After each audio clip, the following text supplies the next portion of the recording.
കാസർഗോഡ് മണ്ഡലത്തിൽ ഇത്തവണ 75% പോളിംഗ്. കഴിഞ്ഞ തവണ 80% മുകളിൽ പോളിംഗ് ഉണ്ടായിരുന്നു കാസർഗോഡ് ലോക്സഭാ മണ്ഡലത്തിൽ. ഇത്തവണയും കള്ളവോട്ട് ആരോപണം ഉന്നയിക്കുന്നുണ്ട് രാജ്മോഹൻ ഉണ്ണിത്താൻ. കല്യാശ്ശേരിയിലും പയ്യന്നൂരിലും സിപിഎമ്മിന്റെ ശക്തി കേന്ദ്രങ്ങളിൽ കള്ളവോട്ട് നടന്നിട്ടുണ്ട് എന്നാണ് രാജ്മോഹൻ ഉണ്ണിത്താൻ പറയുന്നത്. പക്ഷേ എതിർ സ്ഥാനാർത്ഥിയായി MV ബാലകൃഷ്ണൻ ഇക്കാര്യം നിഷേധിക്കുന്നു.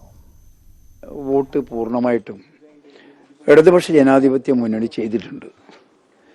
പോളിംഗ് ശതമാനം കുറയാൻ ഒരു പ്രധാനപ്പെട്ട കാരണം വേണ്ടത്ര UDFന്റെ ക്യാമ്പ് സജീവമായിരുന്നില്ല എന്ന് മാത്രമല്ല, UDFന്റെ ആളുകൾ വോട്ട് ചെയ്യാൻ പല സ്ഥലങ്ങളിലും വന്നിട്ടില്ല എന്നുള്ളതാണ് ഞങ്ങൾക്ക് മനസ്സിലാക്കാൻ വേണ്ടി കഴിയുന്നത്.